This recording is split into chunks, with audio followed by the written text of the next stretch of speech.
আসসালামু আলাইকুম। আমরা সকলে জানি যে রমাদান মাসে নফল ইবাদত করা আমাদের জন্য কতটা তাৎপর্যপূর্ণ। আর এই নফল ইবাদতের মধ্যে সবথেকে অন্যতম এবং গুরুত্বপূর্ণ হচ্ছে কিয়ামুল লাইল বা তাহাজ্জুদের নামাজ।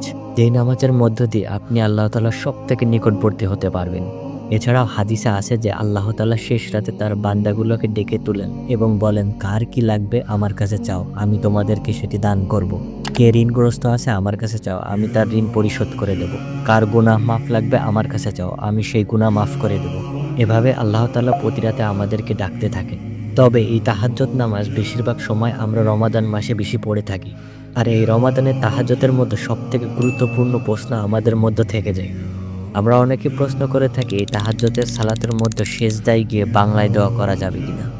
কারণ আমরা প্রতিটা মানুষই চাই যে আমাদের দোয়াগুলো আল্লাহ তাআলা শুনুক এবং বুঝুক, কিন্তু আমরা তো আরবিতে দোয়া করতে পারি না। সেক্ষেত্রে আমরা বেশিরভাগ সময় বাংলায় দোয়া করে থাকি।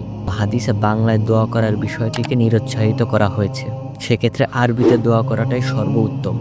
কিন্তু আমরা বেশিরভাগ মানুষই আরবিতে সঠিকভাবে দোয়া করতে পারি না।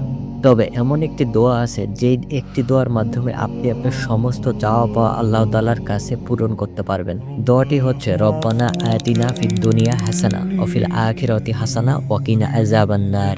এর অর্থ যেটা দাঁড়াচ্ছে, হে আল্লাহ, আমাদেরকে দুনিয়া এবং আখিরাতের কল্যাণ দান করুন এবং জাহান্নামের শাস্তি থেকে রক্ষা করুন। আর আপনি এই একটি দোয়ার মাধ্যমে আপনি আপনার যত মনের আশা আছে সমস্ত কিছুই আল্লাহ তাআলার কাছে ব্যক্ত করতে পারবেন।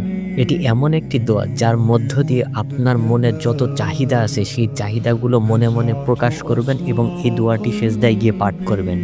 দেখবেন আল্লাহ তাআলা আপনার সমস্ত বালা মুসিবত এবং মনের আশাগুলোকে পূর্ণ করে দিবেন ইনশাআল্লাহ।